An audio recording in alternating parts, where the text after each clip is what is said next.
Do you know, sometimes you change these things, you change your mind about them, simply because as you're walking along,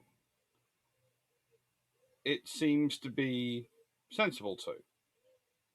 That the whole scenario that they've been talking about and that you've been talking about has changed because you're thinking about it differently. In this case, it's not really changed much, it's just I wanted to make sure there weren't any sound issues. So, yeah, I'm re recording this. Actually, on the 15th of June, which is fun. And I'm re recording it because, well, I want you all to enjoy it.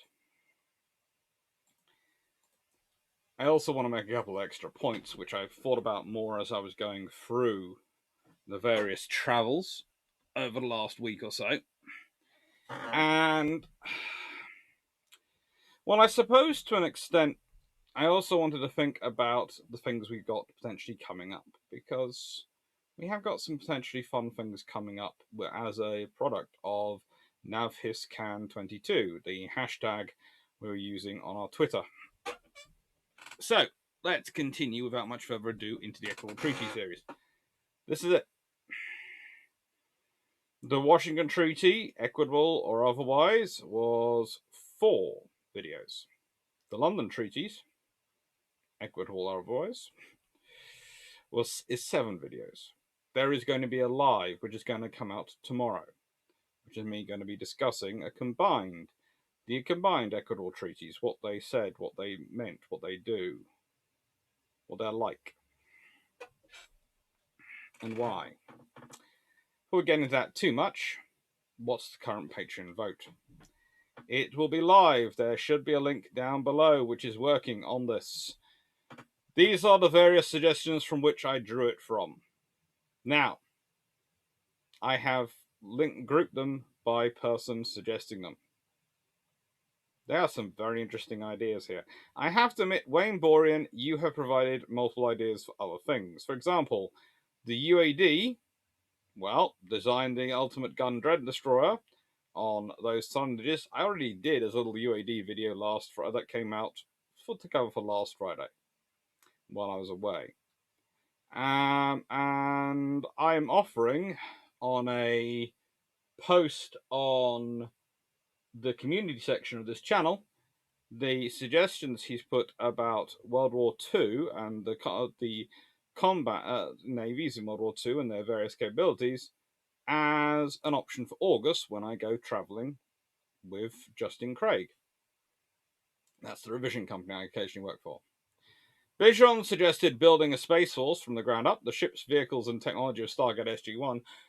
I'm doing Stargate SG-1 as one of the cruisers, the Daedalus class, later in the year for the cruiser series, and I have a feeling that might involve me repeating a lot of what's going to come in that. So I've basically taken that one out for that reason.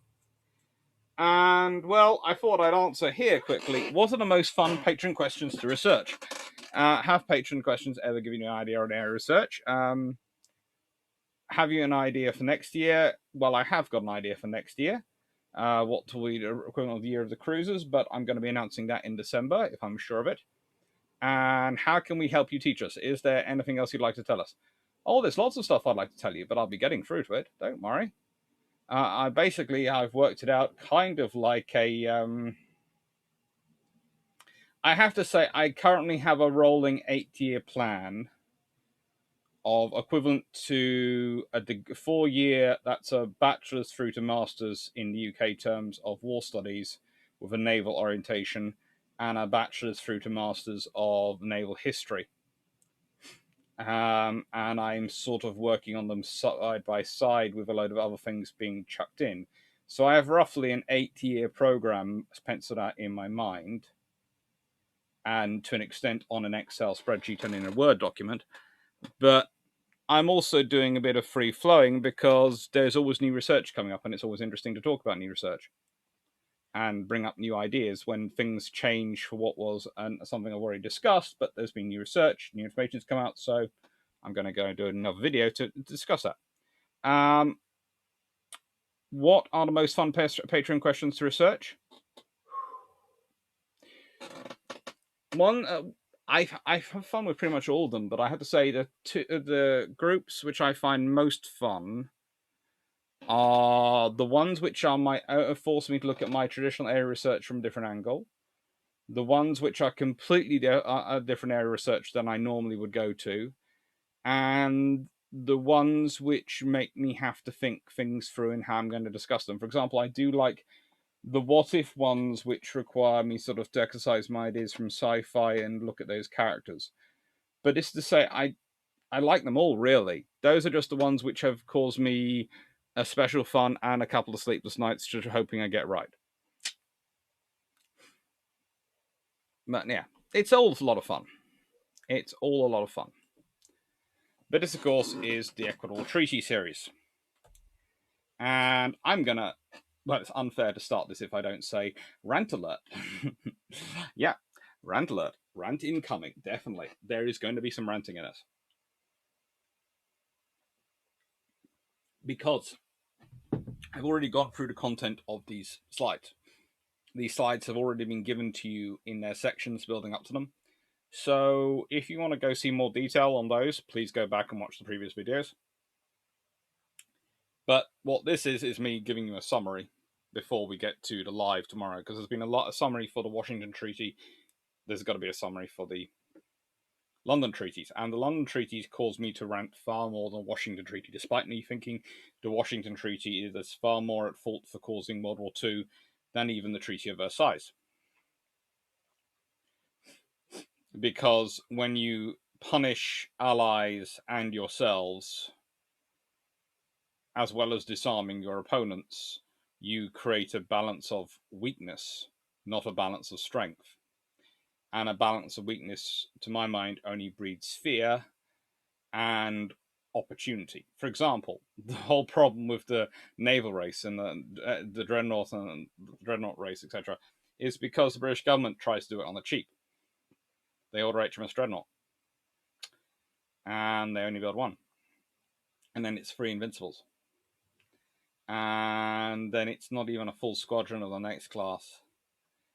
And if you're not ordering even half a squadron, 4 ships, half a battle squadron, you're not being serious. Whereas if you think about it, if the British had gone straight in and gone 4 dreadnoughts, 4 Invincibles, boom, boom, churned out 8 of these new dreadnought-style capital ships, the 4 battle cruisers for doing the cruiser role, the 4 battle ships, that would have already been, we've got 8, no one else has got any. Is there any chance of you catching up? We've just shown we can build 8 while you lot haven't even gotten a start on it. Is there any point in having a race when you can't catch up? No. But you might still try. Okay, well then we're starting from 8. You're building what? 4 a year? Oh, cute. Take you 2 years to build each of those ships, and you're starting 4 a year. That's fine. You've ordered 4, we've ordered another 8. We're now at 16. You're at what? Oh, you've got 4. How cute. This isn't a race. This is a massacre. That's deterrence. That's using your industrial might to buy peace. That's what you're doing. You're using your industrial and economic might to make war unprofitable and impossible for your opponents. Because, yeah, they might come with an offset strategy, but the odds are they don't. Because every time someone comes up with an offset strategy, someone comes up with a counter for it. Before people start going stealth, there's all the infrared and other systems which are used, and the different forms of radar which are used, which, whilst they don't necessarily track stealth in terms of providing you accurate targeting information, they do tell you where stealth is, so you can get something into the area to find it. You know, we have certain long wave radars which are actually of World War II vintage, which tracked modern stealth aircraft. They were used for weather tracking, and they were found to be spotting a stealth aircraft flying over the UK. Good example from Birmingham. What does it do? It tells you there's a thing there. You send up a couple of fighters with infrared. You can turn around and go, well, now the new ones, they're F-22s or F-35s. They'll have surface-to-air, air-to-air missiles that will knock those fighters down. They will do. But that will then confirm what's there. And then you might, well, if they're already firing at you, then you have confirmation and you loft into the air a load of infrared tracking SAMs, surface-to-air missiles. It's not nice. It's what you do when you have the industrial advantage. And also, let's be honest, which are nations which often deploy these offset strategies first? Are they going to be the poor nations who aren't able to invest in defense? Or are they going to be the rich nations which are already investing? As a rule, sometimes it's the poor nations, but usually it's the rich ones who are already investing. So, why did I combine the London treaties? Well, as I've said many times, because the 1936 treaty is the most, and I consider this to be not much difficult to raise, but there are a few treaties which do contest for the figure of most pointless defense and military treaty ever known to mankind. But I think, honestly, the 1936 London Treaty is right up there at the top. After all, you're making a treaty which limits only the people who are on your side. I do realise I find the whole argument of the only thing that can stop a bad guy with a gun is a good guy with a gun to be a bit problematic, considering recent events. And I'm never quite sure I fall into school. The only guaranteed thing that can kill a battleship or tank is your own battleship or tank. But a treaty which unilaterally stops the people who are the good nations, in inverted commas, and I do always put it in inverted commas because no nation is truly good and very few are truly bad. They are collections of interests. They can be led by truly good and truly bad people, but a nation itself is neither good nor bad. They are a nation. Well, the 1936 treaty is basically the good nations all going, we're going to limit ourselves unilaterally.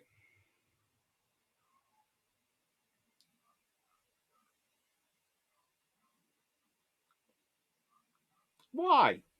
Why do that to yourself? So no, it doesn't count. It helps give you an idea of where they were aiming for, but it doesn't count, and it's mostly pie in the sky.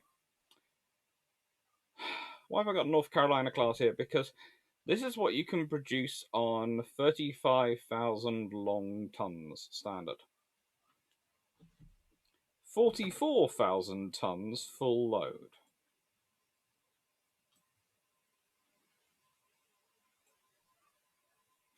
Almost can erase the picture and just go to the stats. 12-inch armor belt compared to the 13-inch on Nelson's. 9 16-inch guns. 2 forward triple turrets, 2 aft triple, an aft triple turret. 25-inch 38 dual-purpose caliber, dual-purpose guns in 10 twin turrets. 16 28mm, let's go, 1.1-inch anti-aircraft guns, and 18.50 cal machine guns.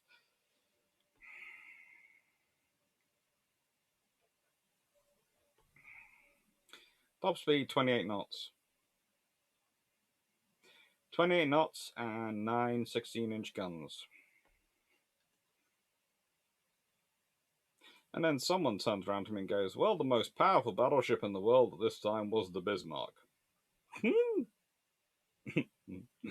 There are a lot of contenders for most powerful battleship in the world. I'm sorry, Bismarck does not make... Let's see, do 2 at the same time. Let's see, we go through all the 16-inch gun battleships. I know we can say the Nelson and Rodney were a bit on the slow side, but there again, considering who delivers the knockout blow to good old Bismarck, maybe we shouldn't be too nasty about that one. Yeah, there are quite a lot of battleships up there which have 16-inch guns. No.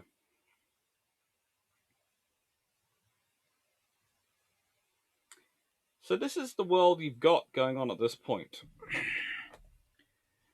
So changes to treaties. How am I changing them? Well, I've left the Washington Treaty as written. It's terrible as written, but it's written. And I'm not cancelling the 1929 Wall Street crash. As I explained several times, there are some events you just don't cancel if you want to try and keep it anywhere close to reality of history as a what could have been quite logically.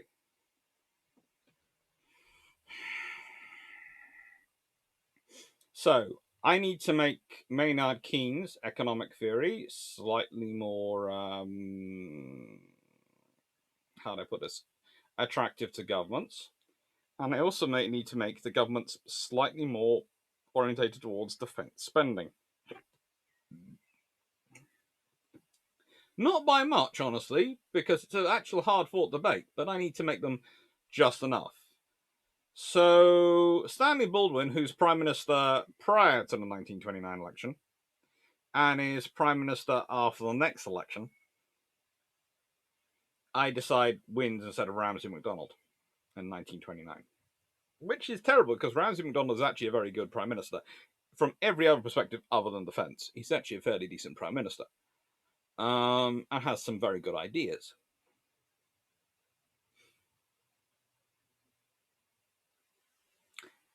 But Baldwin is just that tad better. And then it's a case of Hoover or Smith. Now, personally, I find Hoover one of the most problematic presidents in US history because there are very few presidents who I would describe as being willfully ignorant. And in a party that has produced someone like Teddy Roosevelt, I find it almost obscene. Not that long before Hoover. Teddy Roosevelt. One of the. Okay. All his views, I will admit, do not necessarily fit well with the modern world. But, leaving that to one side,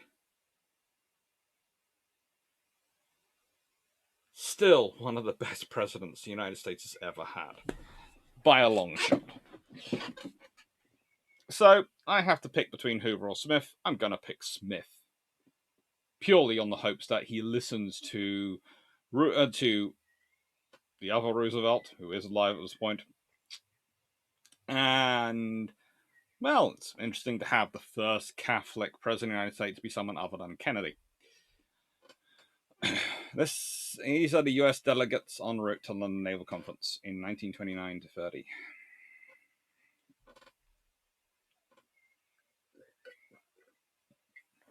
They look a bunch of luminaries, don't they?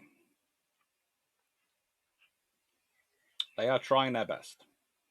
What are they trying their best for? That's the question. Ugh. The King George V class.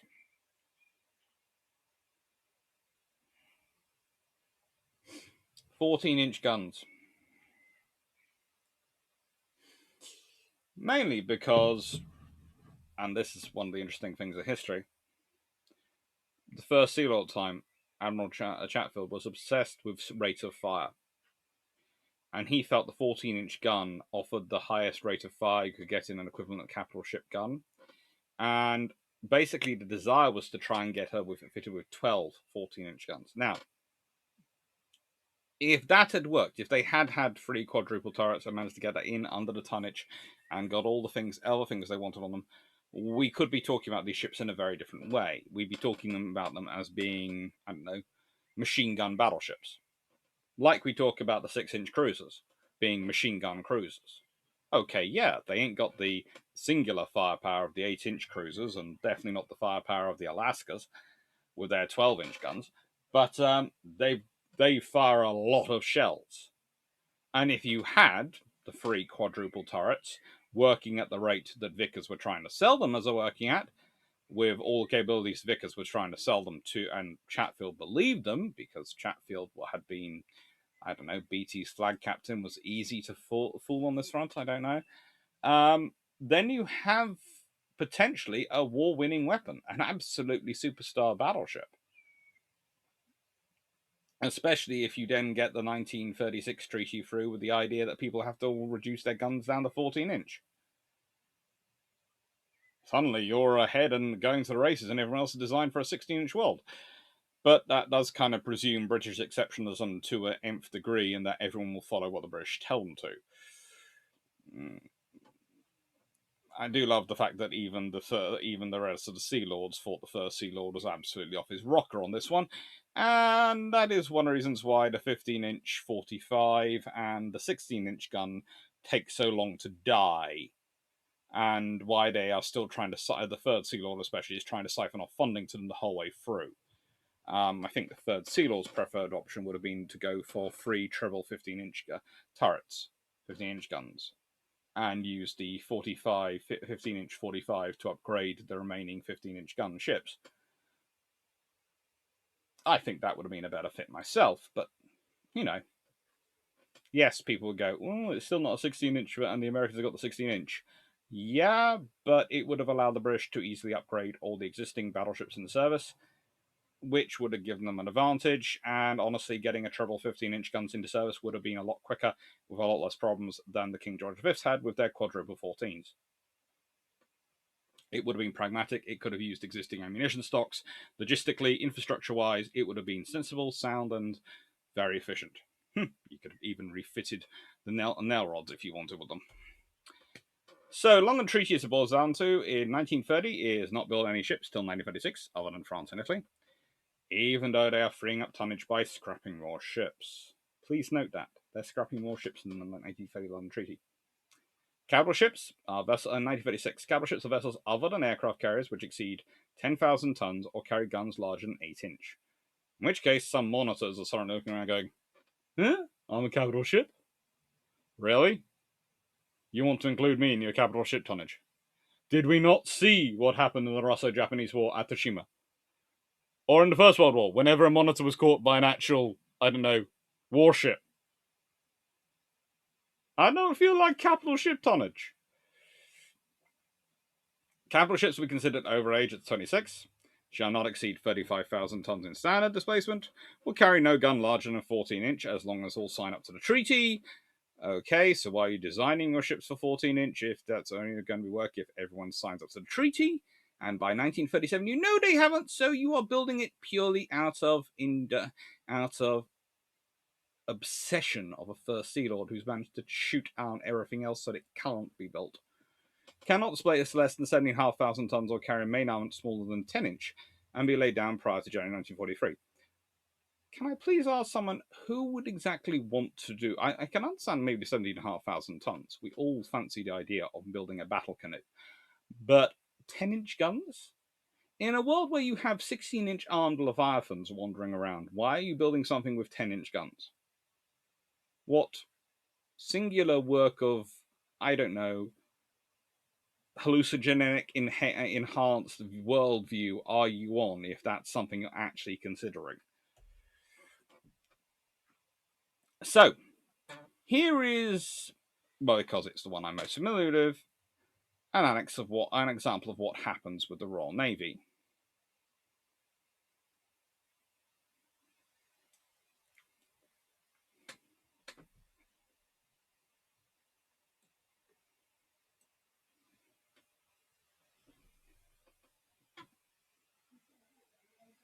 Now, the Royal Navy has an agreed practical tonnage of 558,950 tons.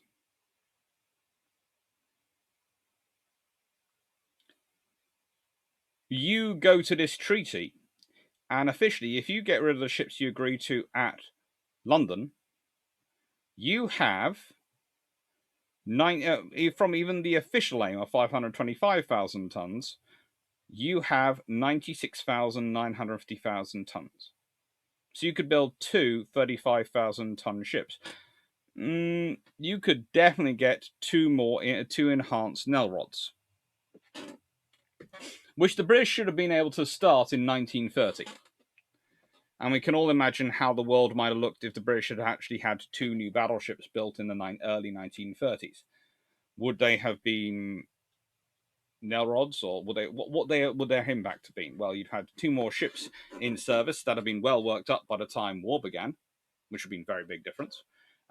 You'd have had to lose no extra ships for that, and building 2 warships up that time would have kept enough industry going from the nail rods that when you started building up the King George V's and the other ships in late 1930s to World War II, you would have been placed that much better. The fact you don't do it is what undermines you. Again, this is the problem. Okay, if you're a government, you have 2 options to maintain industry. You either buy it and keep it going in a mothball state, which is going to cost a lot of taxpayer money, or you provide enough work to justify private industry holding onto it, which can be even more money or less money depending on your perspective and how you have the agreement going with private industry. If you basically give them, you don't have to pay tax, and we will give you just enough to sort of pay to make sure the bills and the costs are paid for keeping the people employed, that might well be considered revenue neutral in the interest of national security. So I would up you to own it yourself. Otherwise, you find that private industry will quickly divest itself of something which isn't making it a profit. Because, shock horror, that is what private industry exists to do, to make a profit. Not to serve the national interest, to make a profit. And the Treasury might well argue that making a profit and paying tax on that is serving the national interest. So if you're not building ships which require huge amounts of armor, the ability to produce huge amounts of armor rapidly disappears. And the big problem for Britain when scaling up to war production in World War II is the production of heavy armor. Why? Because they haven't been building it. And it's the same for the Americans. They just had the advantage the war doesn't start for them until 1941, and they're not getting bombed. Which isn't a small advantage. Again, Britain would have had that advantage if it had started constructing on 2 ships in 1930s. And it wouldn't have seemed absurd. It wouldn't have been a arms race if Britain and America both being going, you can both build 2 ships. That's not your full tonnage allowance, but you can build 2 new ships. Okay, thanks. Japan, you can build 2 new ships as well. Why is that a good idea? Because if you want to restrict Japan's construction, you will actually allow them to build something. Because if they're building it and they have to build it in full disclosure of the treaties and you, then you'll get to see what they're building.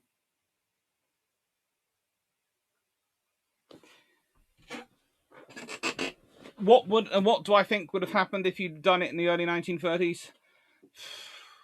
I think it would have been probably the slightly faster version of the nail rods. I think it would have been a 28 knot nail rod.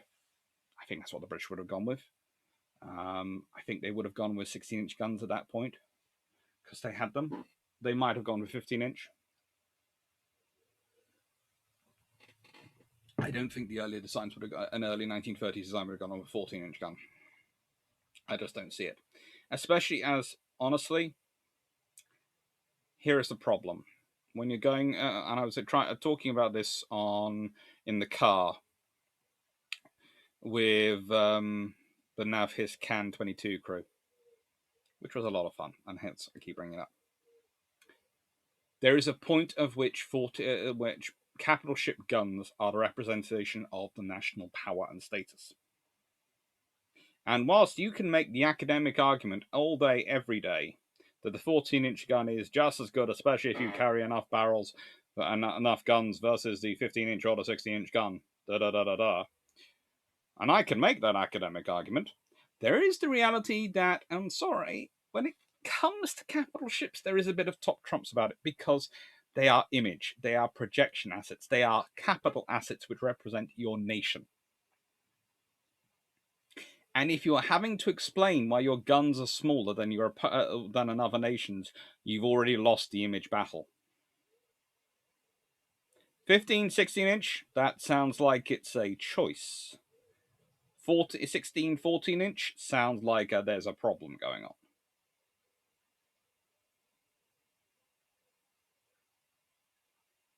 "15-inch, you could say it's traditional British. It's the traditional British caliber. It's what our fleet has. We're 15-inch guns because that's the best balance. You know, those Americans, they have to go big because otherwise they miss." You can hear the Admiral making the statement. It might not be true, it isn't true, but it's what the sort of thing you hear at these events, you know, when people are making the points.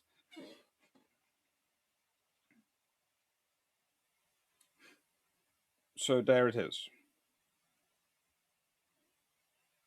The British have 14-inch guns. So here was my proposal for an Equitable London Treaty. For starters, establish the 10-10-7-4-4 ratio, as that helps the Japanese accept the treaty and feel safe. As I've said before in many of these videos, a root problem of it was that the Americans pushed through a 5-5-3 ratio, which the Japanese felt wasn't secure enough. So you've got to up it to 10-10-7-4, but that means you're going to have to do some upgrading. Individual capital ships. Most recent capital ships constructed are Nelson Rodney, well within the 35,000 ton limit, so that will have to stay using the ship precedent. 16-inch guns stay because, again, Nelson Rodney, but also Colorado class. Ships should be considered overage and able to be replaced at 26 years for ships completed post World War I. Ships that had served during World War would be able to be replaced at 20 years of age. Total tonnage remaining at 525,000 tons or 15 35,000 ton capital ships is hard to justify in a 10-7 world. So I've upgraded to 20, which is probably going to get me shouted at by people, but it actually makes sense because, again, it allows for construction. If you consider what does that mean for the Japanese? Well, for the British and for the Americans, it's 700,000 tons of capital ships they're allowed to build. For the Japanese, it's 14 times 335,000 K, which, by my count, and admittedly I am a naval historian, not a mathematician, is 490,000. Now, 490,000 tons is a lot more than they currently have, which would allow them to build a start construction program of a few regular-sized capital ships. What does this have the advantage of doing? One, it prevents them probably going down the route of developing a battleship in secret, which is a super capital ship, i.e. Yamato. It weds them to the current treaty system because, let's be honest, if it's a 7-10 ratio and they feel safe with a 7-10 ratio, then if they've already got that safety net, the treaty guys can go, we won, we've got the safety net. Which is a problem for the people who are playing on Japan's fears to justify going to war. And let's be honest, in a world where the Americans and Brits each have 20 capital ships and the Japanese have 14, there isn't actually much chance of them winning any war. Because in any war, if they fight a war, the Brits, the Americans will come in. If they fight a war, the Americans, the Brits will come in, for fear of losing their own status in the Far East. So that's a 40 to 14 scenario. He better be very good. And yes, we can go, well, you know, there'd be the Germans or the Italians, etc. Well, yes, there are. But again, how many do the Brits have to send and the Americans have to send? The Americans can probably send at least 12, if not 16. And the Brits can send 12 from their various fleets, leaving 4 in home waters and 4 in the Mediterranean to watch there. And, that would still be 28 to 14. That's not good for the Japanese. So this was a sort of rough construction timetable of what could be done. There's a lot of space for construction. There's a lot of ships that can be maintained in service.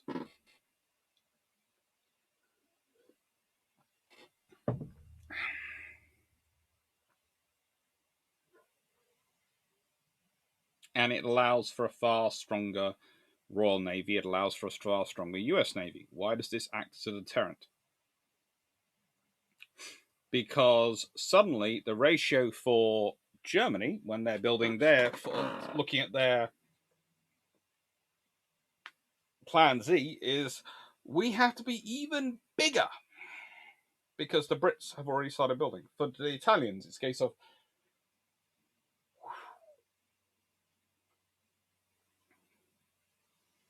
you want to deter conflict. You don't want to build a massive force. You want to build a sufficient enough force that people realize, hang on, even if I start building up, I can't catch you. So it's far better for me to negotiate, because if I push this, you've got enough force to win it. And that's again the thing. We look at this scenario and we go, right then, well, how many does Italy get? Well, Italy and France both get 4 in that ratio. It goes 10, 10, 7, 4, 4. We could even be nice and give Germany a ratio of 2, in which case they're allowed 4 capital ships, which might well allow the Weimar Republic to look how strong we are, and maybe hold off some of the more nationalist elements on the far right. But even if they don't, 4 battleships which start construction in the 1930s are going to be armed with 11-inch guns. They're not going to be armed with 15-inch guns because they've got no 15-inch gun development on the way. That's good. That's 4 Scharnhorst with 11-inch guns. That's something the British can worry about on a different day. And the Italians can have up to 8 ships. Cool. It's not much different than what they already have when war breaks out. And again, even if they've got 8, the French have also got 8. Well, how many did the British need? If they can provide 8 and the French have 8, that's 16 to deal with, to face off against the Germans and Italians. And yes, whilst a British force is out in the Far East fighting the Japanese. But also, the odds are you have now created a scenario where it's no longer in the interest for Japan to ally with Germany and Italy, and for Italy and Germany to ally with Japan, because Japan's got its 7-10 ratio. It's got its security that way.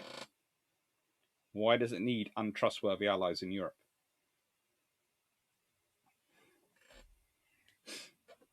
Carriers. Carriers are fun. Carriers make life complicated, but cute. 1930, aircraft carriers can be built.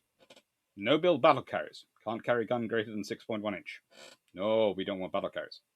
Any ship built primarily to operate aircraft is an aircraft carrier. No aircraft can be built. A carrier can be built smaller than 10,000 tons. That's a problem for escort carrier construction, which would be really quite useful at this point. 1936, limited to 23,000 tons. And displacement. Guns exceeding 5.25 inch in caliber shall not be more than 10.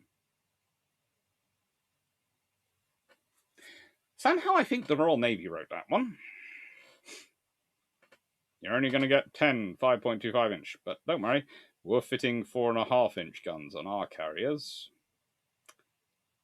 Oh, really? And how many are we going to be carrying? Well, 8 twin turrets, so 16.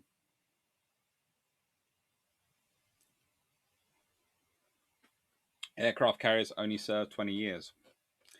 That's a nice one. Again, 10-10-7-4-4 ratio. You're going to see that turning up again because that's sensible. The most recent capital ships constructed are carriers, capital ships, etc. are Lexington and Saratoga. Were bigger than 33,000 tons, and if we're honest, 36,000 tons.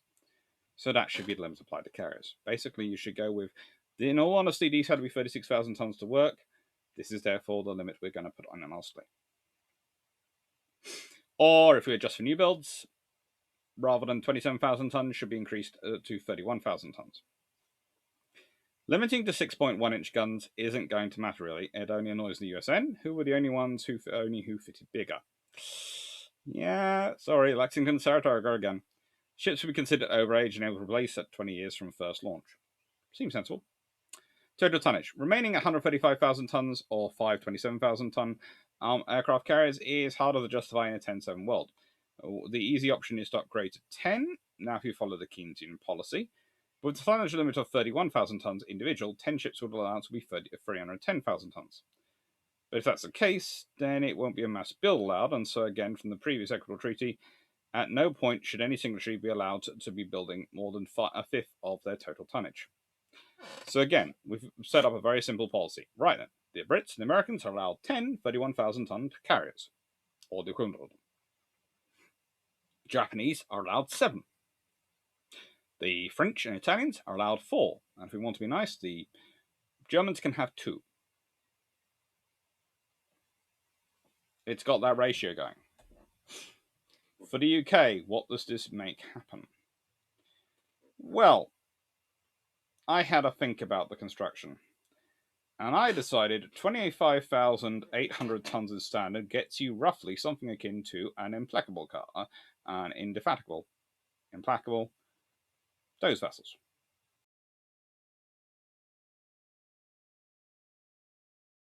Royal and Illustrious class, which is basically, if you have a look at one of the plans which Admiral Henderson has drawn up, are his dream carrier, which he's worked down from. Basically, he has a dream carrier. Okay, we have to build a strike variant. Tun. Armor off, still retain the size. We can take the there you go. It's called Ark Royal. Oh, we want to build a fleet carrier. Right then, leave armor on, cut down size. You will now carry aircraft, or you will carry aircraft with the fleet.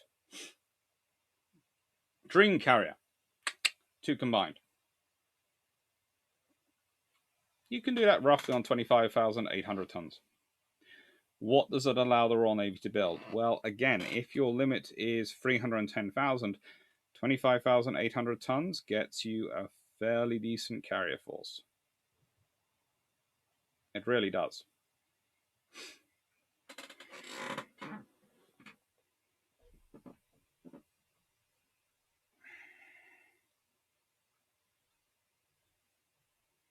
Can get you very close to 12 carriers, which for the British would be wonderful. And yes, you might go, well, hang on, the Americans will probably be building maximum size carriers. Yes, they will. And so will probably the Japanese. But that's not what the Brits need. And it's also to extent what the Americans need and the Japanese need in terms of where they're operating at. Again, you have to consider the operating scenarios for the various fleets. I think the carriers that build the French and Italians would build to operate in the Mediterranean would be very different than what the Americans and Japanese will operate in to operate in the Western Pacific. And it's very different to what the British will build to operate in the North Atlantic, the Mediterranean, to an extent Indian Ocean, but also what I would call Southeast Asia, South China Sea, East China Sea. Because, again, look at the difference in Angle's approach. The Americans' Angle approach as they're fighting war with Japan is across the Pacific. The British Angle approach as they're fighting war against Japan is from the southwest of Japan. That's a very different fleet terrain area than the Central Pacific. In this space, you are massive open areas of sea. You can get out of the range of land-based aircraft. You can do all those things. If you're going up through the South China Sea, if you're going up through the East China Sea, odds are you're going to have to be dealing with land-based aircraft. Odds are you're going to have to come into it. You're going to be dealing with a running battle scenario. Odds are, therefore, you want the sort of what I would call the well, the whole point is, are you preparing your carriers for a battle a la Midway? Or are you preparing your carriers for a battle a la Pedestal? And that's the thing. Which one do you think is likely? Do you think you're going to have a longer running? Do you see your naval aviation, naval fights to be an ongoing, constant fight? Or do you see them to be a big bam? And also, I would point out the war changes over time. And it reflects the mass of the force. So that's all hindsight. But if you're looking at the conceptions in the 1930s and what they'd be doing with an Equitable Treaty scenario, I think the British would go for slightly smaller carriers in terms of their tonnage, with armour on them, which would probably reduce their air groups down compared to their counterparts slightly even more. But they would be designed around the whole British philosophy of constant strike, constant hitting. Whereas the Americans would go even more into the Alpha Strike, as would the Japanese, which is their big whoop. Which is interesting when you consider the cultural phenomena around the three nations and the politics and national ideologies as they go through. But that does seem to be the way that the three forces are sort of splitting up. They can't start from a very similar beginning, but I would argue the whole concept of fighting war in the Pacific lends itself to the massive Alpha Strike, whereas the concept of fighting a war in the North Atlantic, in the Mediterranean, and in the South China Sea, East China Sea area leads itself more to that sort of constant momentum rather than Alpha Strike, which affects how you design your carriers. Miyoko class are cool. They're pretty. So, cruisers. 1930, London Treaty boils down. Ships laid down prior to January 1920, replaced at 16 years, after at 20 years. Anything exceeding 1,850 tons with guns above 5.1 inch, but less than 10,000 tons with guns below 8 inch is a cruiser. Cruisers were divided into two groups depending on guns below 6.1 inch or above. US gets a total of 180,000 tons and 143,000 tons for a total of 323,500 tons. British Commonwealth gets 146,800 tons and 192,200 tons for a total of 339,000 tons of cruiser. Japan gets 108,400 tons and 100,450 tons for a total of 208,850 tons. So here is where it gets rather interesting when we start to look at the ratios. Total ratio for US is 37, UK 39, IJN 24. Which is weird. Greater than 6.1 inch is 41, 34, 25. Less than 6 inch is 33, 33, 23. Theoretically, he says. It gets weird. And that's rounded up to decimal places. Oh, caramba. Maximums. For the greater 6 inch category, United States gets 18, British Commonwealth nation gets 15, and Japan 12. 1936, no vessels greater than 8,000 tons were laid down or acquired prior to the 1st of January 1943, which kind of explains the Crown colonies, because obviously someone thought the treaty had actually been enacted.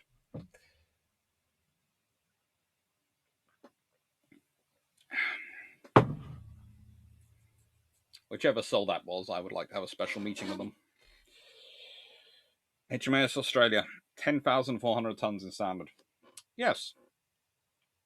The British routinely broke the treaty limits. They weren't supposed to be building anything which was bigger than 10,000 tons in standard. The vast majority of the counties are 10,400 tons. The vast, overwhelming majority of the counties are more than the 10,000 ton limit. So what's an equitable treaty? For starters, let's go back to that ratio. Goodness me, that's all over the place. Individual cruisers. 8 inch would be maximum gun, but the category division would remain. Ships sorted into either 6.1 or greater than or less than 6.1 inch. Limit for ship tonnage remains 10,000 tons. So total tonnage. Well, 192,200 tons is weird, and 180,000 tons, the mass becomes problematic. So,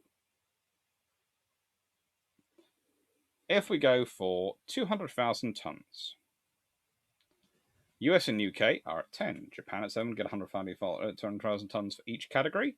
For US and UK, Japan would get 140,000 tons for each category, and France and Italy would be allowed 80,000 tons. Now, if we go back to this figure here, Japan originally gets roughly 208,850 tons. So I am basically granting them an extra 30,000 tons plus,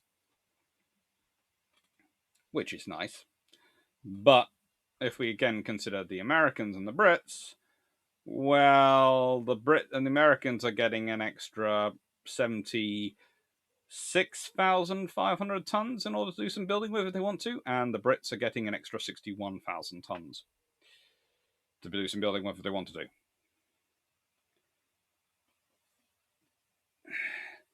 Now, let's see. If the British decide to start churning out light cruisers, well, 200,000 tons can get you a fair number of light cruisers. You're probably looking at about, if we go for 6,000 ton light cruiser design, you're probably looking at roughly 34 of them. 33 at least. Heavy cruiser, 10,000 ton design, 20 of them. So you've got 53 cruisers. Plus, you can maintain a few overage cruisers, which you're allowed to do. Maximums for 6-inch, greater 6-inch cruisers would also be easy to work out. 20 each for the US and Commonwealth, 14 for Japan, 8 each for France and Italy. Keeps everyone happy. So it should be okay. This is some of the potential light cruiser production, and I looked at the Leander design as the basis of it and walked through that. Super Leander comes in at roughly 8,000 tons for me. I decided I was building 25 first-rate light cruisers. And my theory was if I had 25 of those and 20 of the heavy cruisers, then that's 45 out of the 70 cruisers I need. So, yeah, I need 20 to maintain 25 older cruisers in service. I can do that. C's and D's can maintain that for me. They're overage, and I can keep them around. But in this point, I show them being crossed off, because the reason they're being crossed off is they're going off the new cruiser tonnage, the cruiser of the underage tonnage. The moment they're gone from that, they're gone.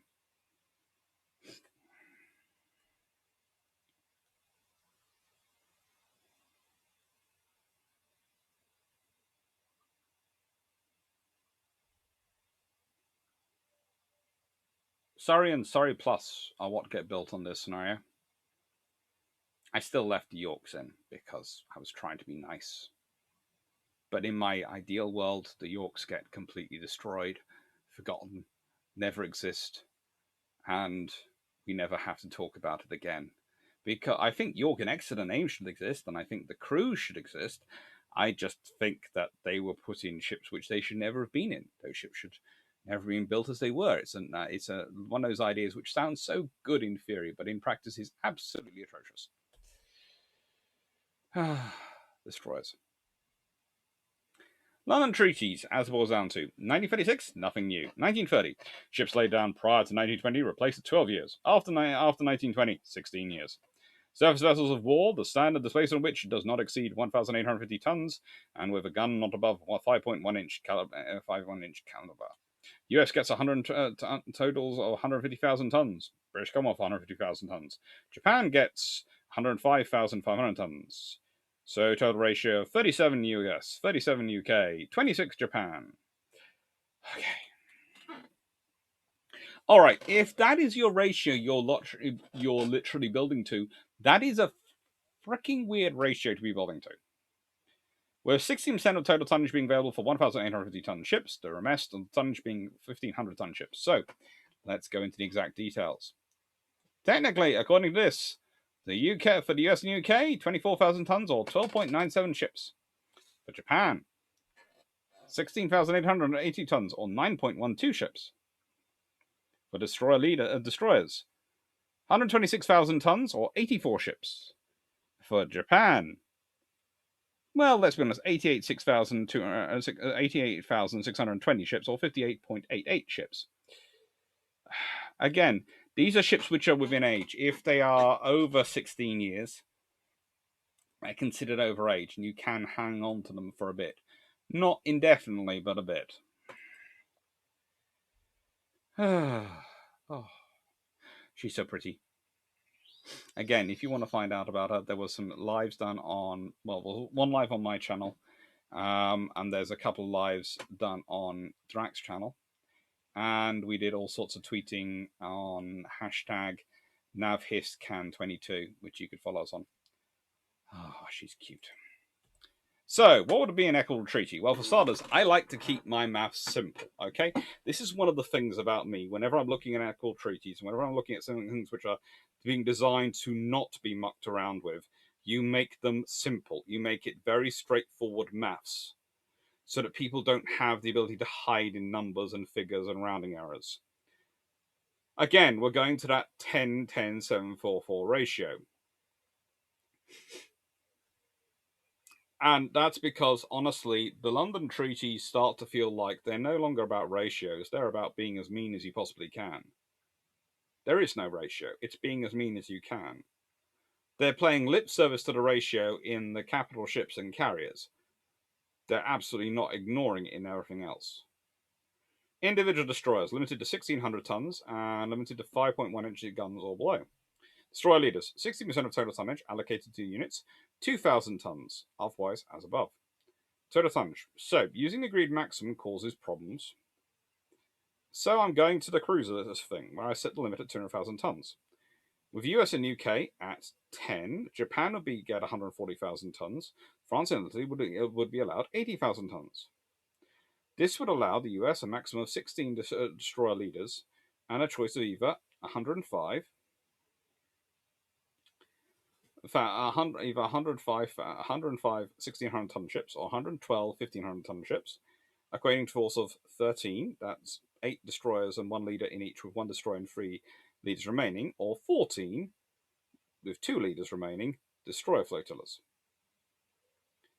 So you can basically go, right, I'm going to have 1,500 ton ships. Well, I get 14 modern flotillas out of that. Or I can go for 1,600 ton ships and I can get 13 modern flotillas out of that, with 3 ships remaining left over, and a destroyer and destroyer leader. Destroyer and 3 destroyer leaders left over in the 13 scenario. For Japan, it'd be 11 destroyer leaders and 74 1,600 ton ships, or 79 1,500 ton ships.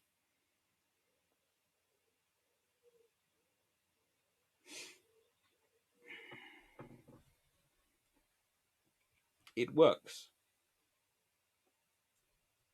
It provides some fairness. It provides some equitableness. It does provide for construction as well, which is good for deterring conflict, but we'll leave that to one side. Sloops. This is HMS Bridgewater, 1,045 tons, served throughout World War II, did all sorts of lovely operations of the coastal escort variety. Now, here is my big problem. The London treaties are boiled down to, and this is where you're going to get a rant. Well, subject to any special agreements which may submit them to limitation, the following vessels are exempt from limitation. Okay, 600 tons or less equals nothing. 600 to 200,000 tons. Not designed to be faster than 20 knots, not to carry torpedoes, not to carry guns bigger than 6.1 inch, or more than 4 guns greater than 3 inch, have no armor plate, or be designed to be fitted to launch mines, or be an aircraft carrier. Now, let's be honest, the latter one is the launching and recovering mines is frankly pointless, because most of them we designed as minesweepers, and their gear for launching mines and recovering mines is not that freaking different at this point. 1936, it gets even more exacting, but it still remains at 2,000 tons. Basically, you are not limited. But by that point, it's mount a gun with a caliber exceeding 6.1 inch, are designed or fitted to launch torpedoes, are designed for a speed greater than 20 knots. There is pretty much nothing there.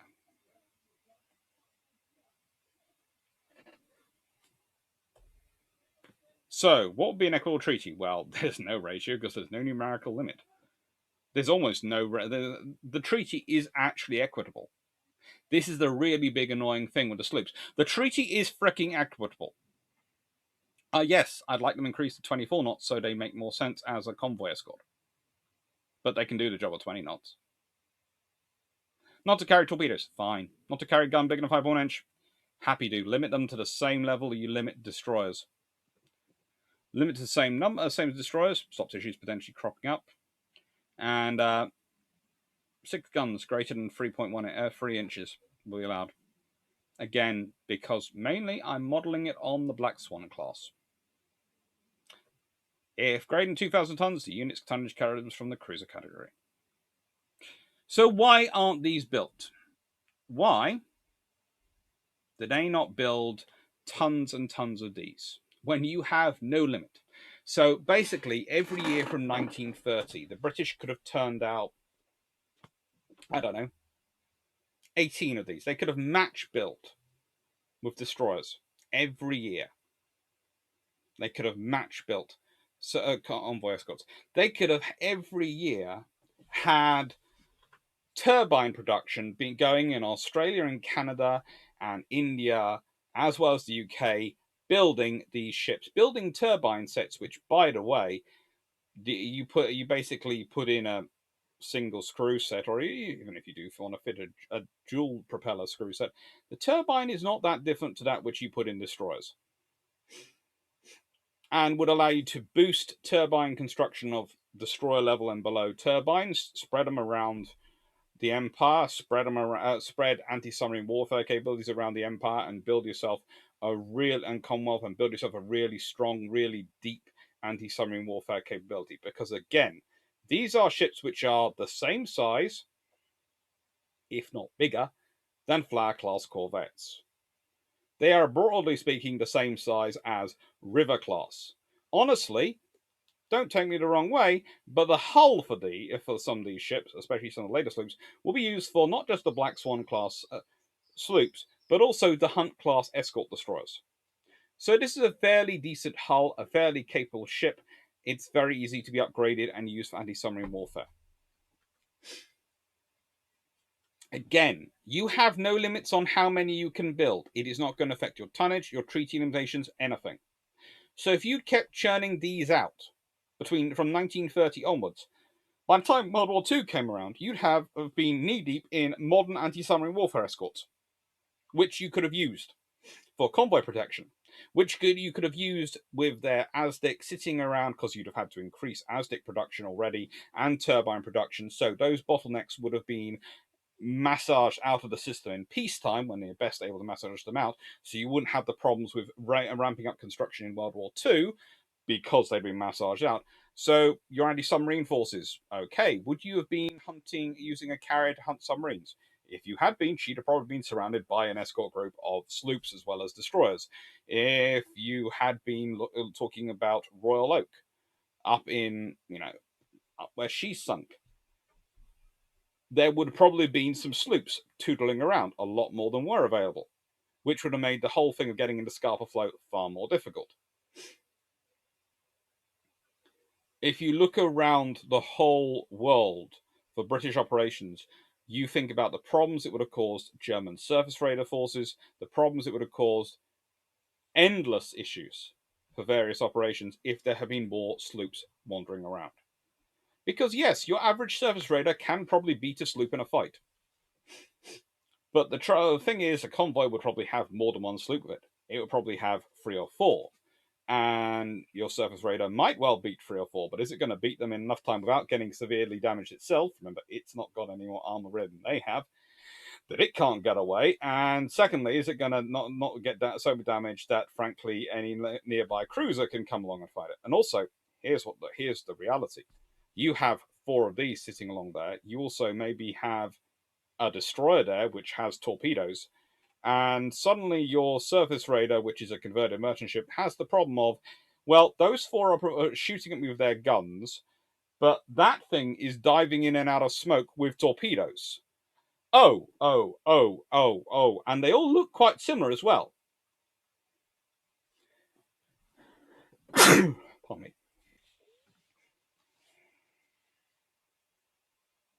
It's just the reality of what you're dealing with. And you could have built them.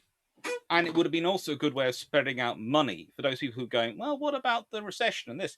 You could have spread out the construction around all sorts of little shipyards around the UK, just like you do with Flower class production, around Canada, around Australia, around India.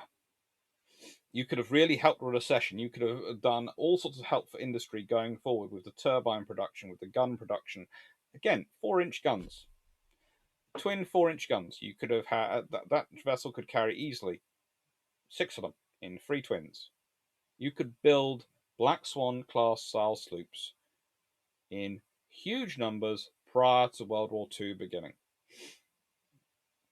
And again, then you sit there and go, well, what happens to the, well, there's the wolf packs. Well, that's fine, but the main advantage of the wolf packs early in the war, when they do start biting into the convoys, is because it requires 2 or more escorts to engage a submarine. One to maintain ASDIC contact, the other one to do a depth charge run.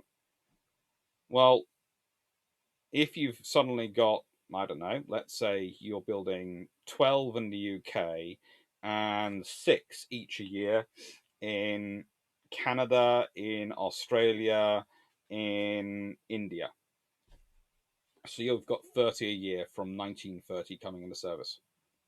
Okay, let's see, by 1939, you could well have 270 in service. Let's say you've got, at sea at any one point, 10 or so convoys. Now, you probably need half your forces for other issues, so let's divide that whole force by 15.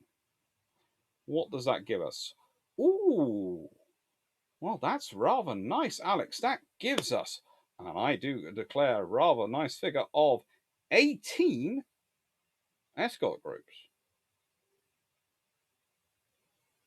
You've divided by 50, you divide by sort of 30, you think about it, the 30. You want, hang on now, does it give us that? Maths work in my head. Yep, it gives us 18 escort groups.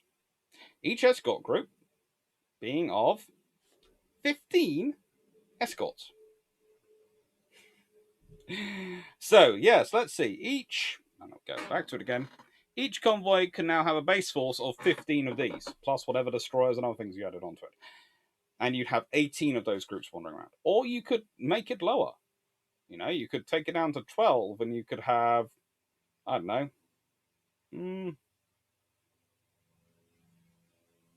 probably 22 escort groups wandering around and a few spares.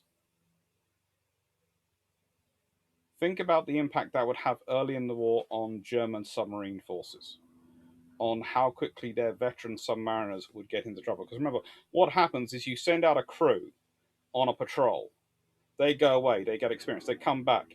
You siphon off officers and crew to go and join the boats which you're training up, which then go out to sea without experience. So if you take out the experienced crew early on in the war, you siphon off a lot of experience very quickly. And if they're facing larger odds, life gets more problematic.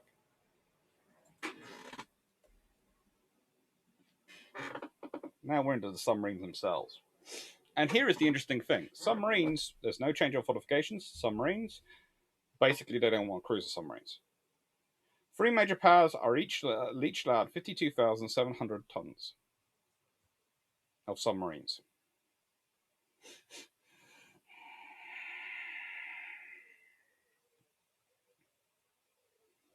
By the way, 1936 treaty includes the Great Line submarines are vessels designed to operate below the surface of the sea.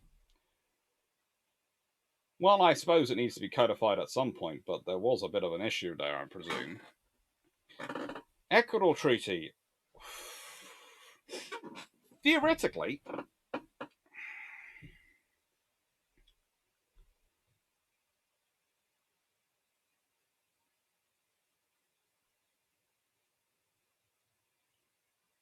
there are issues. There are issues because 52,700 tons doesn't work out easily mass. And of course, there is, though, an issue here with ratios. The fact is, you're disadvantaging the British and the Americans. But as they're willing to accept it, apparently, you can't really argue against them. If you say, right, everyone's allowed 60,000 tons, it would seem sensible, because then you're going, right, and you can build 30 of the 2,000 ton submarines. Or you can build any combination of smaller submarines you decide into it, but you're all limited to the same number of supersized submarines. Which would seem to be okay.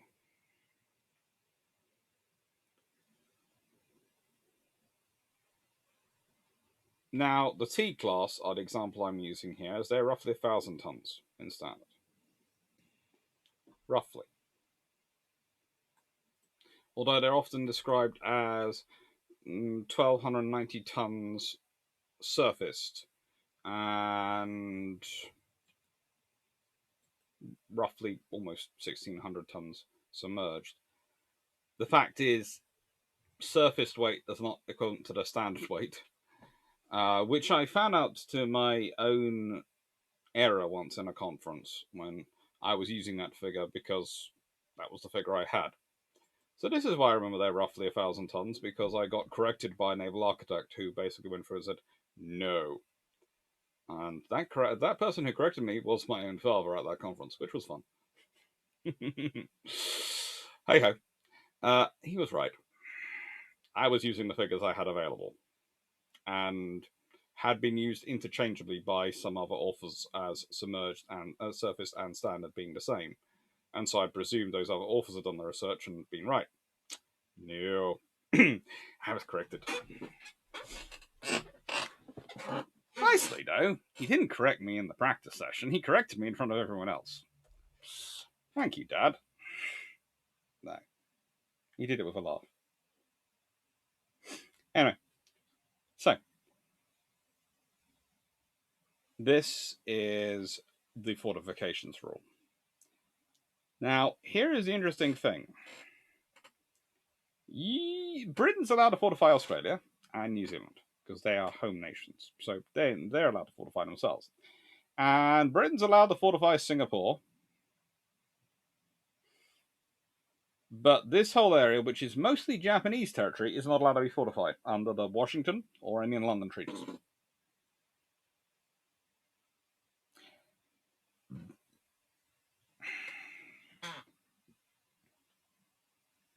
Doesn't strike me as exactly fair, does it? But there are exceptions grafted through for various other people to be get their construction through, but not for the Japanese. So for some reason it causes an issue, and I can't think why. Since I put forward some suggested changes for this, but yeah, the proposed change maintains the status quo under the foregoing provisions implies that no new fortifications or naval bases shall be established in the territories and possessions specified.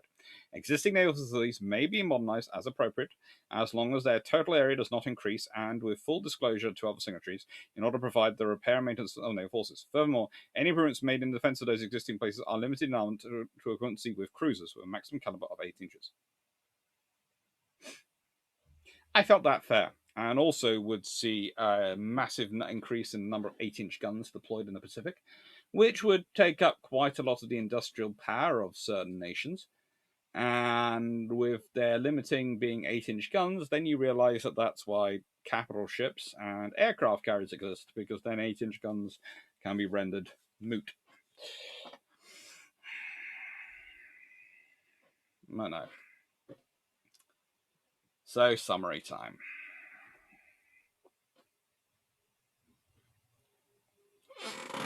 Germany, the Soviet Union, all could be offered in. Soviet Union could be offered the same as France and Italy if you really wanted to annoy the Japanese. Germany could be offered in with a option of 2. And you could build in a treaty which actually could secure peace for the next decade. Could. There's no guarantee. No guarantee any treaty will ever secure peace for the next decade. So please, I'm not claiming that. I'm just claiming that a treaty which doesn't allow anyone to build anything just guarantees everyone's weak and feels weak and knows they're weak, and everyone knows everyone else is weak. Whereas a treaty which allows for construction allows everyone to feel strong and allows everyone to think everyone else is strong. And humans, as a factor of psychology, tend to prefer to negotiate from a position of strength than weakness. This is often characterized as humans like to negotiate from the point of a sword, but that isn't the case. If you look at history, it is certainly not the case when you've got the longest lasting and most effective of any peace agreements. It's when you feel strong enough to protect yourself. Not against all comers. The Japanese, this is the interesting thing, the Japanese knew even the 7-10 ratio would not protect them. They understood that the industry of American UK, the superiority in numbers, would win. The 7-10 was just enough to make sure that they couldn't win easily. So they would feel secure enough that they couldn't be swatted aside. And that also, if they feel confident and secure, can change how you do diplomacy with them. Which sounds really strange to say, but you can be more forthright with someone who feels secure than you can be with someone who feels weak. Someone who feels slighted and weak is going to be looking for insult, looking for injustice. Someone who feels like they have succeeded and got what they needed is going to be listening to what you say with a different ear.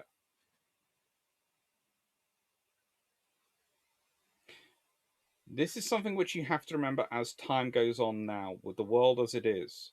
This is one of those histories, and the reason I did this whole what if scenario was that I wanted people to start thinking about treaties being done from a position of strength. And one of the reasons you have the various powers fighting so hard to keep the Japanese down is they don't. For them, it means they don't have to invest in defense either.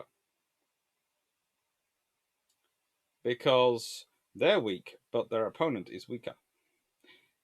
That only works as long as your opponent's willing to sign up to it. And the trouble is, if you've pushed them down too far, then they're going to surge up and you're going to probably be playing off on the back foot. And yes, you might win in the end, but just imagine how many lives could have been saved if World War II had not turned into a global war. If it had instead been a European war and a Far Eastern war. Separate wars. Maybe fought at different times. If they had even been fought. There's an argument that you could have avoided perhaps the Far Eastern war. Perhaps. It's unlikely. But there's a sliver. If you've got Japan wedded enough to a security system which upholds its interests, so breaking that system doesn't serve its interests.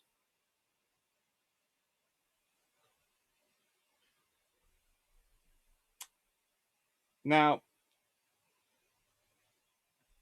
I put in specific examples here. It allows Japan to build ships.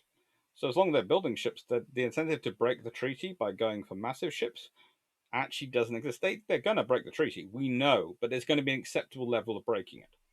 We're factoring in the reality they're going to break the treaty, but they're going to break it within an acceptable degree, something we can tolerate. Provides economic boost for all parties. It's a very sensible system in that regard. But there again, the live is going to be tomorrow, and I'm looking forward to hearing your views. I'm looking forward to your discussion points, and I'm fairly sure you're all going to have a lot of them. Because I've been putting forward this as a treaty idea of how you make peace more viable. Now, there is another long patrol coming, which is not on this list. And that's going to come on the 17th of June, and it's all about the 18th of June. So that's going to be, instead of the UAD this week, is I'm doing how to lose your cruisers, or rather how to lose your frigates. Because I felt like doing an Age of Sail one, because I've been doing so much of the modern period recently, I felt like doing an Age of Sail one and just chucking it in, and I've always liked the 18th of June as a battle to discuss. So that's coming out. That's going to be on Saturday. On Sunday, there's going to be brew ships. And this is, of course, going out on the Wednesday. And on the Thursday, there's going to be the live. So there are going to be 3 lives this week. Yes, I am back from Canada and I am deluging you in lives. Enjoy. I feel like it. I feel talky. So, thank you very much. I hope you've enjoyed. And yeah, thank you. And I will add this. Canada could not have been done without your support. We are starting to talk about a potential trip next year. again, the four of us to follow on. And the honest scenario is, again, without your support, it won't be financially possible. Because not even Drac, who has a far larger subscriber base, a far larger support base than I do, and he deserves it considering the sheer amount of work he puts into it. You have no idea how hard that guy works until you spend. Well, I've been lucky. I've done a trip to Jersey with him. I've done work with him for years as a friend, but we do build trumps and going to Canada. He really wrecks himself on these trips. He really pushes himself. Even for him, it's not necessarily financially viable to go the distances we're talking about and do those trips based on just the income from the videos. But saying that, I think it'd be really cool history to do. And I think it's worthwhile doing. So I'm going to be, of course, writing the funders and trying to get funding from various organizations. I know our other colleagues in the group are going to be. There's John, aka at Garius, and there's at T Driven Doc, aka Dan, and all four of us want to go. I especially want to do the Australia leg, if we can do that. And I want to add in not just going through naval history, I want that you can walk through the oil storage plants in Darwin and various other places that they put in. I want to go see the infrastructure, the logistics. I want to ride the railways. And people are probably going to look at, what how's that to do with naval industry, naval?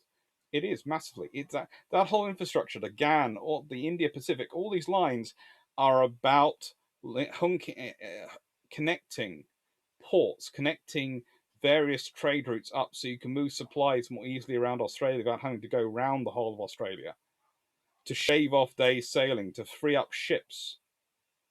It's all infrastructure. It's all naval warfare once you start looking into that in terms of the structural support of maritime power.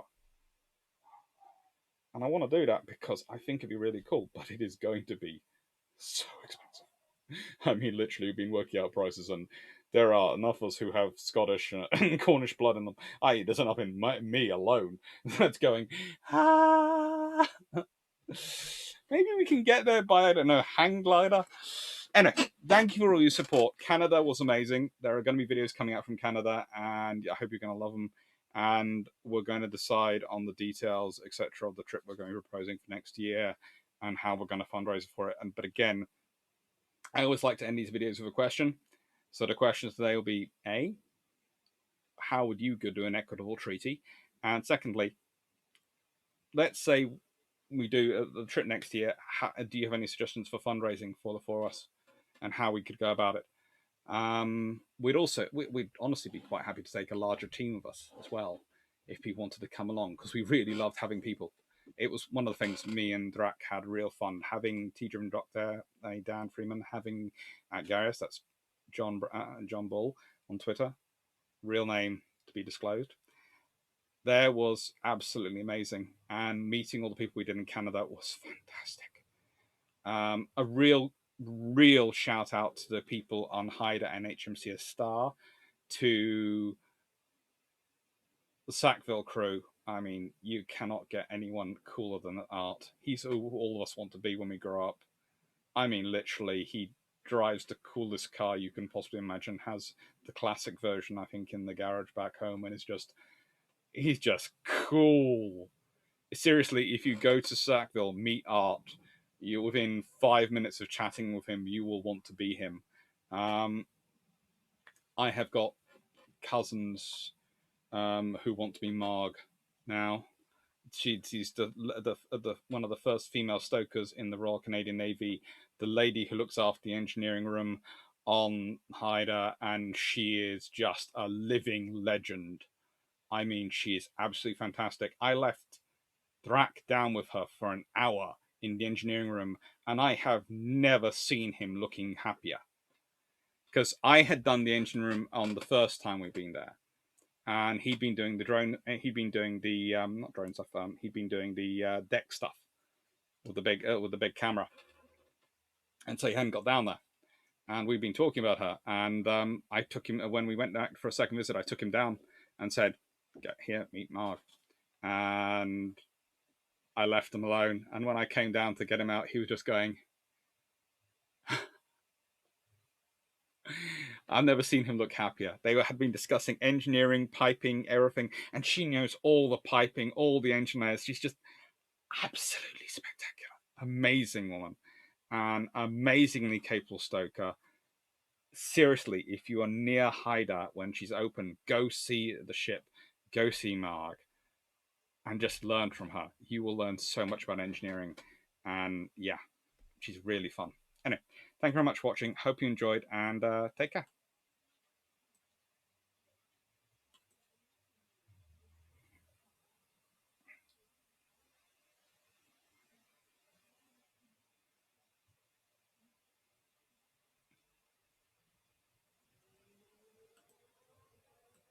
And thank you again for all your support. And one more thing before I finish today. I collect challenge coins, as you probably know, if you've seen this short. And this one is especially special for me because this was given to me by HMCS Stars Commander, very nicely. And this is the Royal Canadian Navy's Battle Atlantic 75th anniversary challenge coin. And yeah, that was really, really nice to get. That was a really cool thing to pick up. Also, this was given to me by a young gentleman who came to visit us at Buffalo. And thank you. Again, all these little gifts made the trip so much. I was really not used to the idea of it. And I don't think Drac kind of tries to pretend he's used to it, but he's not. There was also this Haida challenge coin. This one from the Warplane Heritage 50th anniversary challenge coin. And from the Sullivans, we had this one, which is all hands on deck, special one for her repair. And yes, Dan Freeman got me number 69. Dan, thank you. But a very cool one. Sullivan's challenge coin. Still haven't opened up the packaging for it because I'm trying to keep it safe. But let's see. Ooh, there we go. There you go. And it's got the Buffalo Erie Naval Park, Naval and Military Park details on the back. You know, the advertisement of their ships. And the Sullivans, we stick together. That ship is so cool. I mean, really, there are ships in this world which do have. We were very lucky. We went on 3 ships where you could still feel the characters of the crew. And honestly, Sackville, Haida, the Sullivans, you could still feel the crew. You could feel them when you were wandering around. You could feel the presence, the atmosphere on the ship. It was part of the ship, and it was really cool. Anyway, thank you again for Canada. It wouldn't have been possible without all of you, so thank you very much. Take care.